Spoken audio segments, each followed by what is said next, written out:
And welcome back to the Shuffle Squad's Meta Forecast. And this time it's a little bit different because we're going to cross over with another podcast here. The Beach Court podcast guys are with me here. I have Eric and Maddox joining me to talk about everything that's happened in the past couple of weeks. We already kind of talked about Sao Paulo. We've talked about Orlando, but now we're going to bring it all together because we have a week off in big regional events, and we want to talk to everybody about what we're gearing up for going into the next few events. Everyone's getting excited for some new cards too, but we won't really talk about that. We want to focus on what's present right now and see what decks are going to be the decks that you shift to play your local events, to collect some CP, and maybe even bring to a major, because now you have time to test. So we're going to hop right into it and give everybody their intro. Let's start with you, Eric. You were first here, so you get the first one. And alphabetically, you are first as well. Alphabetically, I'm also first, yes. By first PJ, name. thanks. By first name. True. PJ, thanks for having us on, man. This is going to be an awesome episode. We're excited to work with you. I'm Eric Ridgeway, one third of the Beach Courts podcast. So we got 2/3 here today. Parker's not with us. But yeah, thanks for having us on, and I'm excited to talk about kind of current meta and where this format's going. Awesome. And then we also have Maddox joining us here. Maddox. Yeah, again, one of the talking heads on the Beach Court podcast. My name is Maddox Corcoran, also based out of Jacksonville, Florida with Eric. Again, both of us just really into the game, excited to, share our knowledge with the game, and again, just continuing to do everything we can to build the community. I also do a little bit of a TCG blog on the side. I'll post a few articles there occasionally. But best way to reach out to Eric and I is, find us on Twitter or see us every other week on the Beach Court podcast. Very cool. Very cool. So we'll hop right into things. I know that we already talked about past events. You both attended Orlando regionals. So I want you to give me your insight on, what you were playing, how the meta went, what you saw at all the tables, and what you faced personally. And we'll pop it right back over to you, Maddox, and start off on what you actually played and how that went for you. Yeah, so again, was right at Orlando, again, just a week after EUIC, where we were all also competing. Yes. Again, at EUIC, we saw kind of the dawning of this format, trying to figure out what's good, what decks are relevant, and saw some surprises there. Again, some of the lesser known decks were really jumping up and seemed to be pretty viable. The main one of that being a top 8 finish from a Roaring Moon to Dunsparce. So anyway, so I played Iron Hands, Iron Crown to a top 64 finish at EUIC. Got my Worlds invite, and I saw that Roaring Moon to Dunsparce deck, and I was like, that looks pretty fun. And I think it actually does okay in a Charizard, because just like Roaring Moon's good at taking down Charizard. So That's right. I decided to sleeve it up, really with not too much practice. Played Roaring Moon to Dunsparce to Orlando. Then out of the greatest time with it, I won my first 2 games and had a slow, had a slow finish from there. Not as good in the Charizard as I thought it was. But I did see a lot of this deck around, a lot of Ancient Box, and really a lot of people just like taking the successful decks from EUIC. And if you had lost confidence in it, you picked it up and said, oh no, Ancient Box is viable. I can play this. And again, just a lot of really cool decks out there. So again, I played my Roaring Moon to Dunsparce to a not so fantastic finish, but a lot of folks in the community, a lot in our local Jacksonville community had big days. So it was more about celebrating them, which I was very happy to be a part of, just the celebration and cheering them on rather than me personally needing to have some success. Gotcha. All right. And Eric, what did you end up playing to Orlando/EUIC, and would you play it again going into these future events? You've seen the meta evolve. Would you continue to play it? Yeah, I mean, going into EUIC, Max and I were testing pretty hard together, so we played 59 of the same 60. He wanted an extra energy from Generators, and I wanted was that bundle, right? Yeah, that was bundle. Yeah. Bundle. I wanted card. bundle. I just wanted to be able to because I feel like I need a bundle into Zard for future hands. Because your ideal route is KO 1, not get boss the next turn, right. Arm press once, amp once, and amp again. So 4 attacks. And with that route, I found where it's kind of difficult to amp at the end without bundle, because I'll just leave a Zard in the active and you can't amp it. So bundle kind of played around that a little bit. I hit too many Zards, and they all had max belt, and I got farmed by them all. I even got farmed by a Lost Box Charizard deck that I haven't seen in a while, like a Charizard EX deck, who got Iona to 1 and found Rare Candy Zard off Iona to 1 with no Colrison deck. Not so salty. No salt. I was definitely salty. Missed points at London, so I was kind of like coming out of London. I was like, all right, I just gotta find a way to beat Zard. Yep. That was my only focus the next week. So I was kind of playing with some of my locals. Jason Birch, shout out to Jason for the inspiration on the list. He was kind of playing very similar like Maddox. Right? Roaring Moon does KO Zard, yes. Issue is if you don't have Ancient Booster or if they vacuum it away, they just KO you back with Charmander. And Radzard's also the problem. So I needed to find ways around that. So I played Turbo Roaring Moon with a Iron Leaves EX in it to kind of force Zard to attack you back with Zard or go early Radzard plus a second Radzard later. So the deck did very well. I went 4-1 against Charizard on the weekend. Some of the bad matchups for the deck are Lugia, and Ancient Box, and even the Mirror is not too great, like the Moon to Dunsparce. I think I would still play it. I mean, I think the deck is very good. If you want to just beat Zard, and you're guaranteed to probably hit 3, I think in the current meta. Then playing this deck is good. That's can give you a good chance to win 3 of your games. Yep. So and games go relatively fast, right? With the deck, it's not actually you would think so, right? But with when you play the Baby Moon, because you do still play 3 of the Baby Moons, it does take a little bit longer, especially against Giratina V-Star. Gotcha. So you got to watch your time into that matchup specifically. Okay. I did find myself having a hard time finishing 3 games, weirdly enough. Gotcha. Okay, well, I mean, that's something to note if you're looking to play a Roaring Moon deck for the upcoming event that you're going to be attending for sure. But you did mention something, Eric. I want to touch back on that a little bit. You wanted to find a way to consistently beat Charizard EX, and that seems to be the biggest target of our meta post EUIC. We all know that. We've continually talked about it. So the question at hand right now is there a way to consistently beat Charizard? So I would like both of your thoughts on that. And Eric, you know what? We'll go right back and boomerang back to you here. Yeah. Do you think there is a way to consistently beat Charizard? I mean, I think the only way is playing Arctina. I think that's the deck that only consistently beats Charizard. And just because of like the sheer disruption you have every turn, plus being able to one-hit 2 Zards with the Tina and the Max Bell and the Leaves. Yeah. You got a couple of different options there.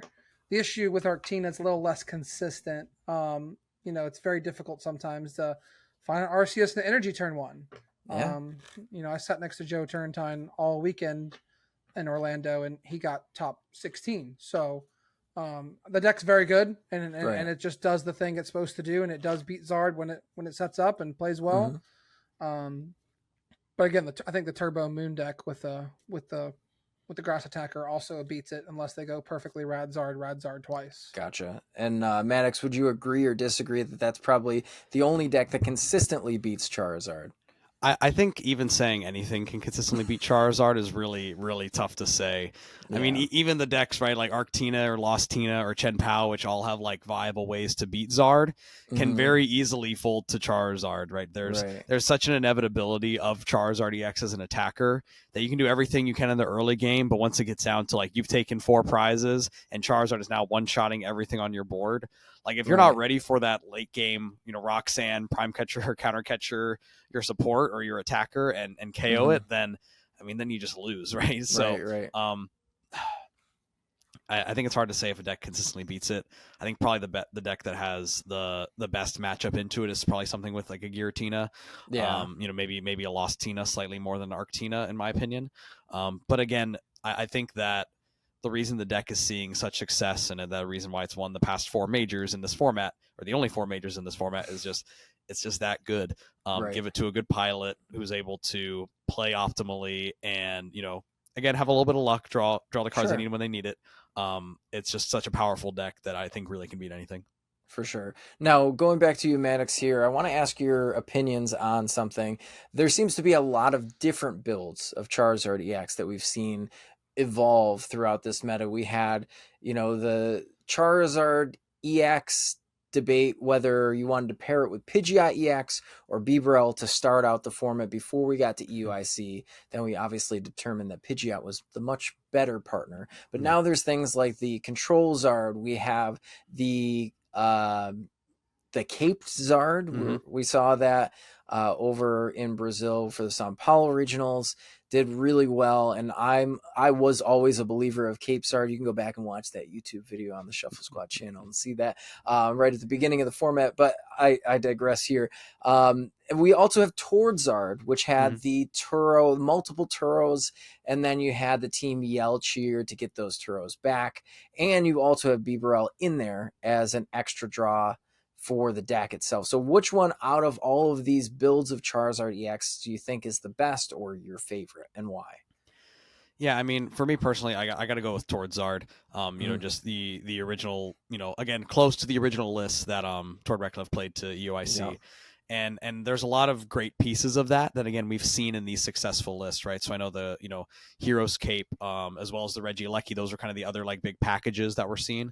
I'm trying to check back real quick.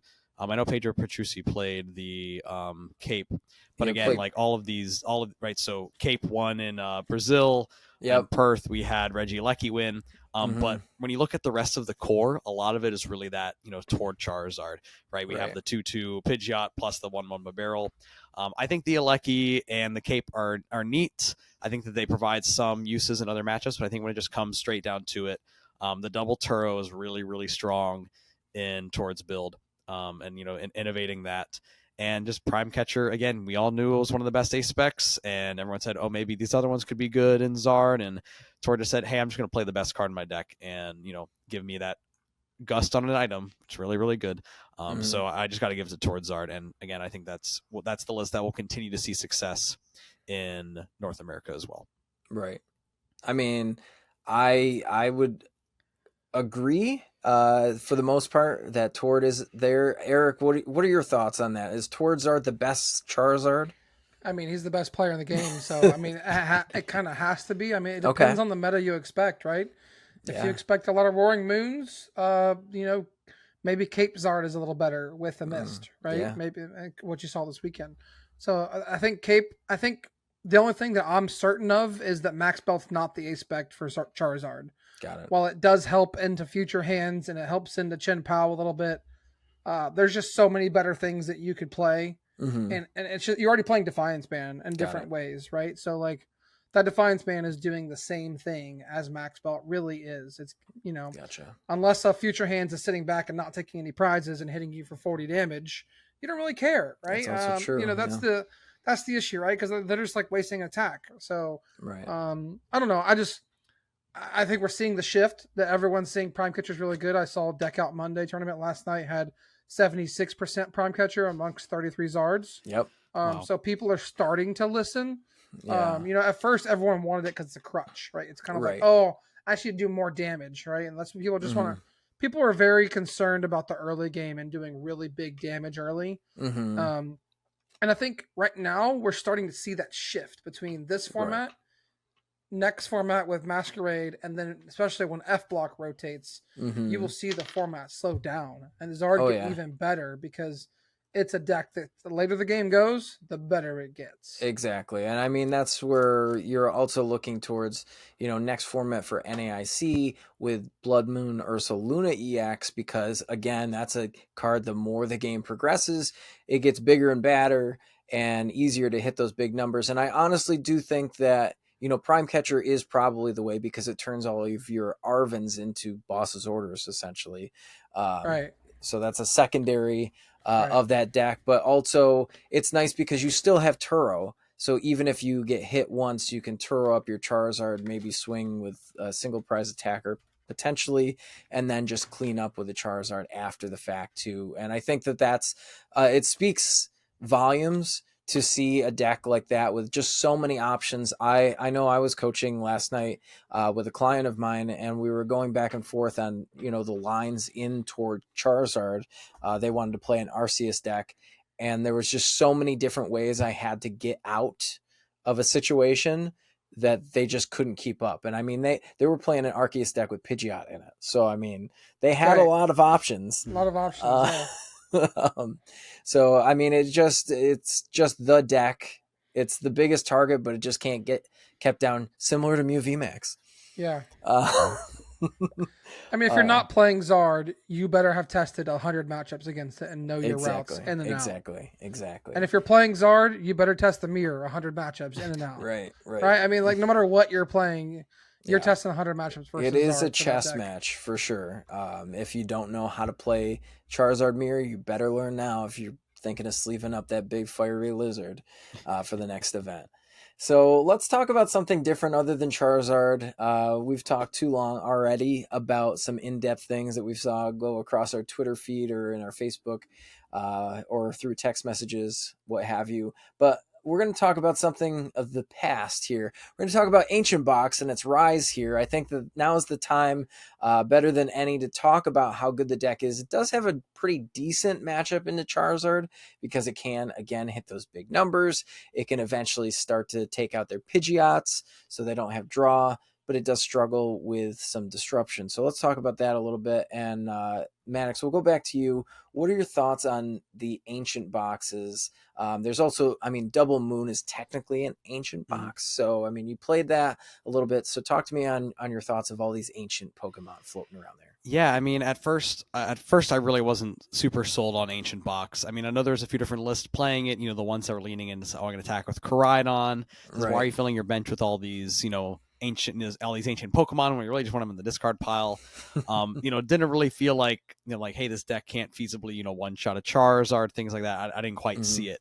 But again, really the innovations and the high level play we've seen of it, I think, really highlighted by Gabriel Fernandez, winning in seniors with it in seniors at UIC.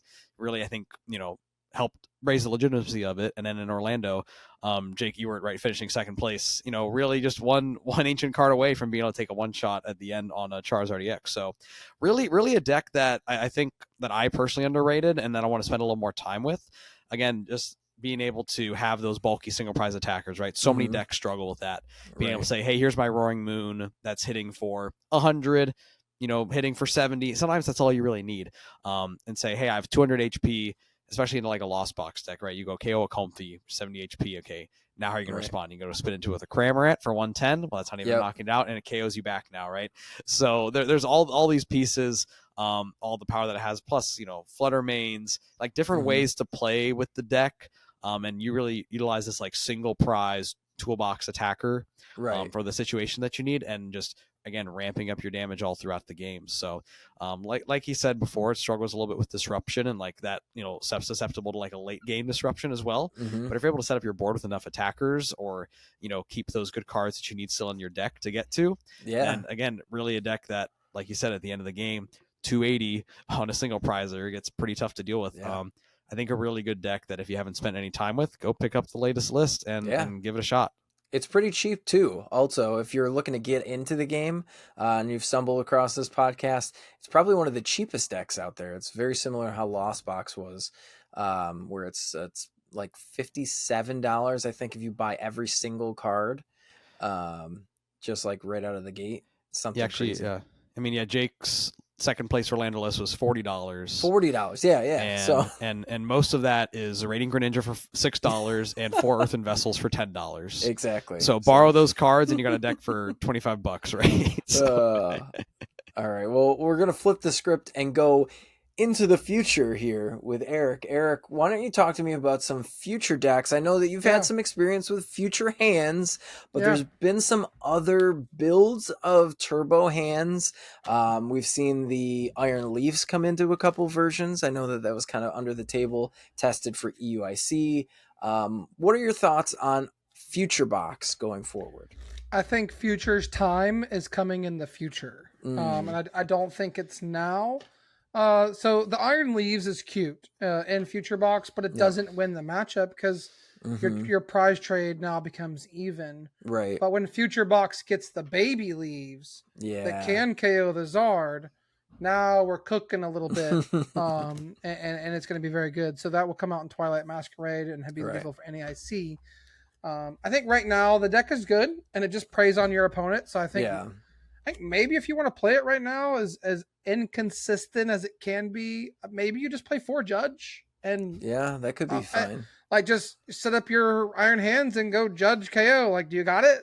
Like, I mean, that's probably the way to play it right now. I mean, it will see success because it's a good deck. It is Right. consistent by itself with Arvin. The Arvin Techno Radar with Future Booster is just an attack every turn. Exactly. So it's very good. The deck, it just doesn't beat Zard. Right. In any best of 5, you're probably winning like one of those, maybe 2 at most.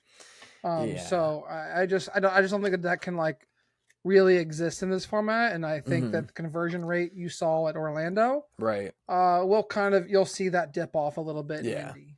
It can beat everything else in the room that's trying to beat Charizard. Yeah, except for Charizard, which unfortunately is almost 25% of the meta now.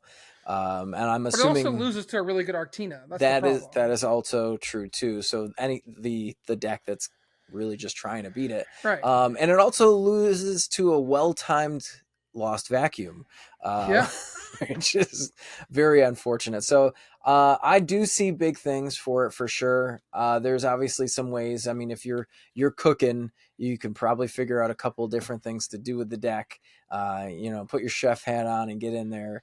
And just if you just want to go and play some fun matches in the next big event, sleeve it up and go for it. But I think that it's definitely not going to win anything, at least until NAIC or past it. And that's my hot take here. So let's talk about a cold deck instead of any hot takes that we have here. We're going to talk about Chen Pao. I am actually starting to become more of a believer of this deck than anything else. So Eric, I want to talk again to you first about Chen Pao. I've seen the CEOs of Chen Pao talk about this deck. We've seen what the correct 60 is starting to look like. So now it's getting more solidified. I've even seen some people put in extra energy into the deck. That's like a little saucy, just so they can hit those bigger numbers easier. So what are your thoughts on Chen Pao, maybe for the next upcoming event? I mean, Chen Pao is really the deck that says, do I hit Irida? If so, I'm setting up and having a good time. If I don't hit Irida, probably not having a good time. I mean, a deck that their draw engine is then 2 energy concealed cards to start the game. I don't love that. I think the deck is very good when it does set up. Again, because of Defiance Band, I just don't think it beats Zard. And there is routes, right? You can attack with Greninja first, even if you're just KOing the active. Sure. There's routes that you can do and force them to have counter catcher or just have a full single prize board. There's things you can do to play around it. And we're seeing Reagan, pilot it to a top 4 finish in Orlando and doing very well with the deck. And I think the Silene is probably needed. Yeah. I do love. I'm a proponent of playing double Prime Catcher. I played Darkrai V-Star in my deck, so it's very broken when you hit it. So I think Chen Pao can definitely win a major. It's a good enough deck. It just has to hit the right matchups. Yes, honestly, for sure. And unfortunately, Maddox, I want to talk to you a little bit about this.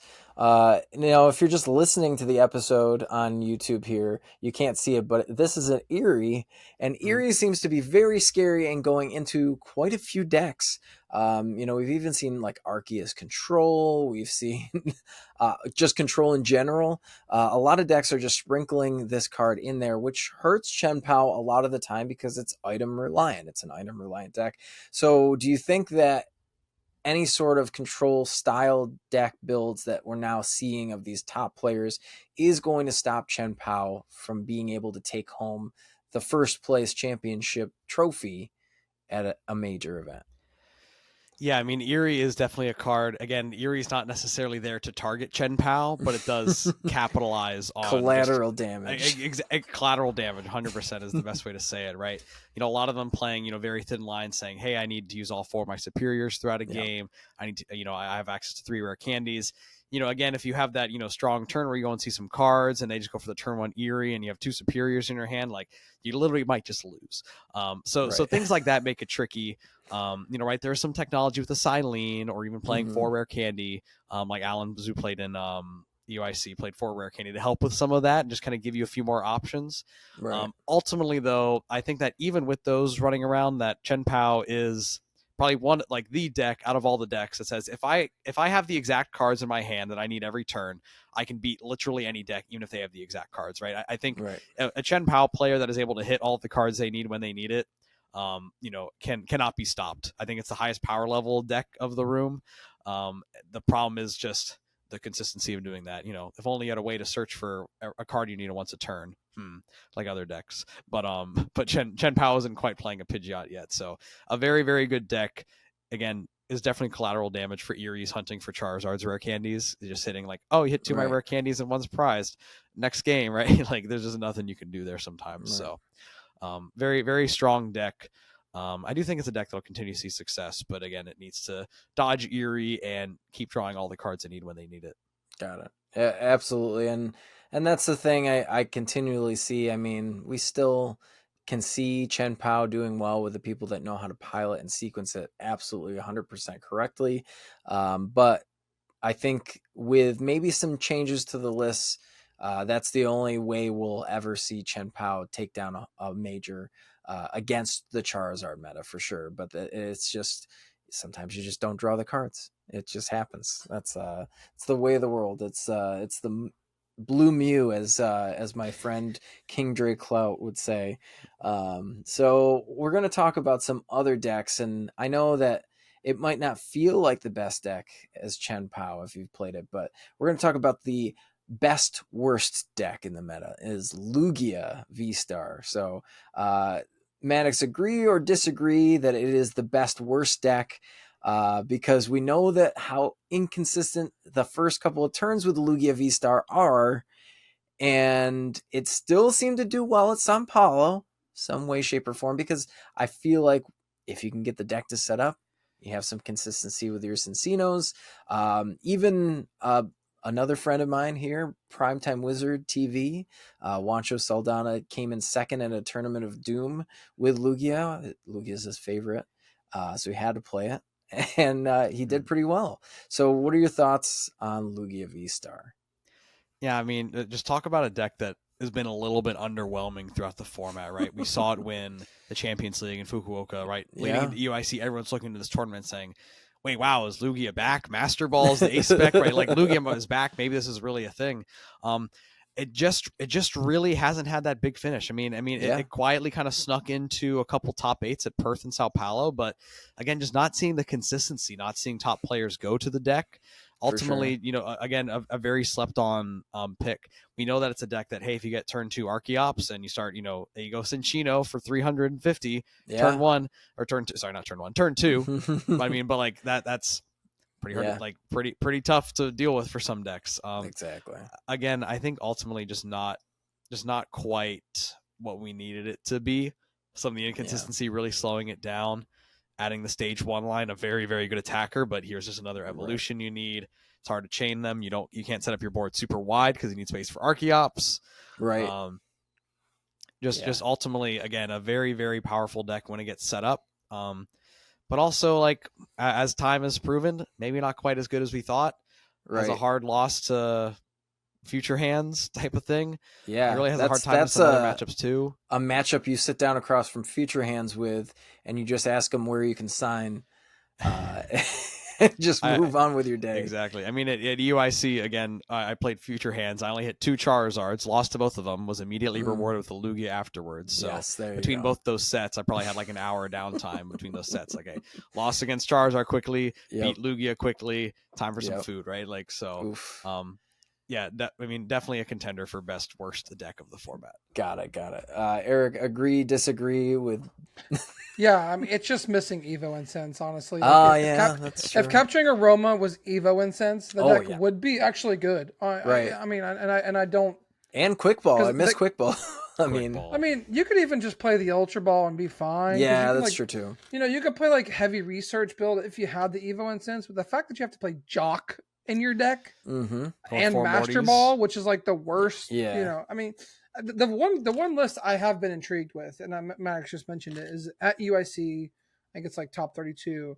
Somebody played 4 Mortys, and I sat across from a couple times, and they just said, "I'm going second. Like, I'm just going to go second. Yeah. I'm going to play Mortys on my first turn. Yep. I'm going to get 1 Archeops in discard pile, and turn 2, I'm going to play Mortys again, and I'm going to get another Archeops in discard pile. Okay. And then set up, and like he did well, and I like that. but he only played a 2/2 Lugia V-Star, so he was kind of playing with fire. But he started Minccino every game and Call for Family, right? So it's not bad. There you go. It could work. It's just missing a little bit of, does it play Hyper Aroma next format to find 3 stage? I mean, I don't know. Archeop's stage 2, right? Yeah. It's just not consistent enough, and that's why it's not good. But just use Omastar at that. Yeah, hey, now we're cooking. I mean, if it does set up, it is the best worst deck. Yeah. I agree. Okay, cool. So that's where, if you like Lugia, play Lugia for the rest of the format until the breaks fall off. But I'm not a believer of the deck, and I'm sure lots of other top tier echelon players probably don't like the deck either. They want to throw it right in a trash can. I was on a call the other day with the rest of the Shuffle Squad members, and I said the fact that in this format Reagan Retzloff does not play Lugia V-Star speaks volumes to me, and that it is not a great deck. That's true. Very true. Yeah. He did love his Lugia. That's right. So moving on, we're going to talk about prep for these events, because both of you prepped pretty heavily. I mean, I've seen you prep for events too. What type of prep do you do, Eric, before you go to a big event? Yeah, I mean, one of the things I like to do the most is use data to drive my decisions that I make about deck list and deck plays. I like to find myself digging through data on Limitless all the time about, okay, like I said, the Zards last night, they're all 76% playing, Prime Catcher now. Yeah. Just the things like that, the little small things, knowing the meta, like practicing the matchups is cool. Right. And I do a good bit of that, but for me, it's about just digging into the data, understanding what the meta is going to look like and what cards they're going to play. Because if I sit down across my opponent and they flip over Charmander, I need to know like 50 to 55 of those cards that are in their deck to be able to like play well. Right. And I found myself to be someone that I can lose game 1 and win the next 2 a lot of the times. So I don't always have to practice the matchup. But for me, I got to know what's in their deck, or at least what's going to be mostly in their deck. Gotcha. Maddox, what is your prep going to look like going into the rest of this format, and what do you do to lead up to these big events? Yeah, definitely. I mean, again, I work with Eric, some testing partners, so we're always working a lot and using that data to collaborate on, again, saying, okay, and using that to drive our decisions. We're talking about how many energy should this deck play. It's okay, well, these successful ones are playing this many, right? Using some of that data from existing tournaments when possible for it. I really think that's important to know your matchup routes for any deck that you're going to play. So if I look back at my Orlando experience, again, I just kind of picked up Roaring Wounded Unsparse, didn't have a lot of reps with it. I'm trying to figure out matchups on the fly, which is like fine for a fun deck. And it's like, okay, hey, you can figure it out. Sometimes it'll work, sometimes it won't. Right. But ultimately, like, if you want to see success, if you want to go, make day 2 at a regional, if you want to go win a cup, right, you need to know your game plan of your deck versus any other deck. So I think it's really important to know that matchup data. So even for things like for future hands, right, when we were prepping that for EUIC, it's learning, okay, if we're playing against this deck, what's the line that we take? Okay, we're playing against Chen Pao. Okay, we're going to go, hit for a Baby Miraidon into their Chen Pao. Then they're going to go KO something. We're going to go amp for 3. And we're just going to go hit again. They don't have a space to get a hands on board, and we're going to go amp for game again, right? Or taking whatever those routes are, knowing that prize map, taking that line. And also, deferring my knowledge, saying, hey, I'm not the expert on everything. If I know someone, if I've worked with someone before, or if I just know, a coach or creator out there is a really skilled expert with the deck, I'm not afraid to go reach out or schedule a coaching session and say, hey, give me the 30-minute, give me the 1-hour breakdown of how this deck works. What are the matchup lines? Again, really just taking everything you can to prepare yourself for that matchup. Ultimately saying, hey, I know my deck really well, and I know how my deck can beat your deck better than you know your deck. If you can do that, you're going to have a really good time at the tournament. Exactly. For fun, you say? Fun. Hey. We're going to get into my favorite part of these meta forecasts, as always, and I will go first here because I'll save the best for last in this segment. But we want to talk about spicy decks we want to see do well in this format right now. I have a couple and I'm keeping close to the chest, but I do want to talk about one. We saw it do some things in Sao Paulo. I really, really like Espathra Banat. I think that that's a really cool deck. I would love to see it make like a top 4 or even a finals eventually. I think that there's still some cooking left to do, but honestly, that's first on my spicy decks list right now. So we'll hop over to you, Eric. What is your favorite spicy deck in this format, or spicy deck you haven't seen yet do anything at a major that you want to see do well and make a top 8? Yeah, I mean, you just kind of showed it on the screen, and I did cook with it when it first came out. I thought about playing it for UIC, and I tested it for a while, and it's still pretty good. It's just the Turbo Hands deck is very annoying for it. But yes, the answer for me is for Alligator. I want for Alligator to be good. I don't know why, because like inherently I'm a Florida State football fan, and I hate the Gators. There you go. So like I shouldn't want to play the deck, but like he looks so cool, and I just want to like that is true. I just want to hit for 280 with a single prizer because that's kind of nuts. It brings me back to my childhood too. It'd be like playing a Blastoise deck, right? Like yeah, kind of, yeah. So I'd like to see someone make it work, either with Blastoise or with Palkia or by itself, right? But that's where I'm at. Cool. Maddox, do you have any spicy decks? Yeah, for Alligator's definitely a deck close to my heart as well. Isaiah Chevelle had a great list. I played it to locals, and I was like, this is really fun. But if I'm not picking for Alligator, probably a deck that I got to go with is just Dialga V-Star. Right? Again, we see the Metang engine out really giving it, hey, instead of needing Magnezone another Stage 2 in play, you just get to go with Metang and like really... And again, the way you search for energy there is a little bit unique, where you're able to kind of churn through your deck as opposed to like shuffling and seeing the same cards, where if you have enough Metangs in play, you can grab all the energy out of the top 16 cards of your deck, which when you play 15 energy is a lot. We've seen some success with the deck hitting like a turn 2 Donk, going Star Chronos KO and Arceus V, and then a Metal Blast KO the Giratina V. Again, just a really fun deck that I want to put some more time with. Would love to see a top 8 run. Don't know if it's doable, but again, just a fun deck that is definitely a people's champion deck. For sure. All right. Well, that's all that we have for right now. Thank you so much for watching all the way through this meta forecast. Hopefully everything that was said here did give you a little bit of insight on what you might be playing into your next event, or maybe some ways that you can look for some assistance to get you to those higher placing finishes. So again, just to round off this meta forecast, if you did want to help support anybody here on the Shuffle Squad or the channel, you can definitely check all the links down below in this video and use affiliate codes to save some money on some awesome Pokemon TCG product. Follow us on Twitter, and you can also go to our Patreon. And if you pay anything to Patreon for us, you get awesome articles from all of our pros, so definitely shout out to them. But I'm going to give these guys a chance for helping me out so much. I gratefully appreciate the Beach Court podcast joining us here. So I'm going to kick it back over to you, Eric, to see if you have any shout outs and where the people can find you online. Yeah, I mean, the biggest shout outs back to you, PJ, for this opportunity. Thank you for having us. Beach Court podcast, if you guys aren't already following, we're on YouTube, Spotify, Google, Apple. We have an awesome episode this week coming out with an interview with Little Dark Fury of kind of how he started his content creation, and it's the episode's actually really awesome, and I'm loving to drop it. And my last shout out is just like the Beach Court crew, the Route 904 crew. Like last weekend, we had a huge weekend in Orlando. We had 2 people get on stream. Abby kind of had some interview time. We're going places here. We're already testing for NAIC. So if you're looking for somewhere to move, Jacksonville, Florida's your place.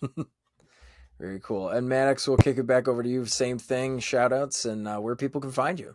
Yeah, I can't say much more than that. Again, if you want to see more of Eric and I on a regular basis, as well as our buddy Parker, check out the Beach Court podcast. We're doing, competitive Pokemon trading card game, meta recaps, interviews of top players, top content creators, all that. We've had a lot of Shuffle Squad guys on too. So if you like crossovers, come check us out. Again, really just all about growing the game. Big shout out to our local folks in Jacksonville, Florida, just like Eric said. And again, the best place to reach out to Eric and I on anything Pokemon related is on Twitter. You can reach out to me at Maddox TCG. And then Eric at Ridgeway TCG. Or is it Ridgeway TCG? I know you changed it's just Ridgeway TCG. Ridgeway TCG. Yeah. So we're always doing Pokemon stuff. We're always tweeting about it. Feel free to reach out to us because we love the game probably as much as you do. Yep. Very cool. Very cool. Well, again, thank you so much for watching this video. Hit the like button, subscribe if you want more content like this, and comment down below. That way we can know how much you actually did like it, or you can just troll us in the comments too. That's cool as well. It helps the algorithm. So definitely appreciate that. And thank you one more time. I'm PJ here with the Shuffle Squad. We will catch you next time. Want to support the Shuffle Squad? Be sure to check out all of our sponsors in the description to pick up Pokemon TCG singles, sealed, and PTCG live codes.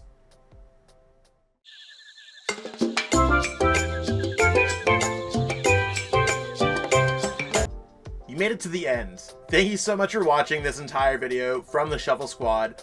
Honestly, from the bottom of our hearts, we appreciate each and every person that supports our content, watches what we have going on every single day, every single week, even from time to time, and continuously allows us to have a forum to project our creative content towards the Pokemon TCG community. So if you haven't already, be sure to give this video a like, subscribe to the channel, and even leave a comment to help boost the YouTube algorithm. That being said, we'll catch you with our next video. Thanks again. Take it easy.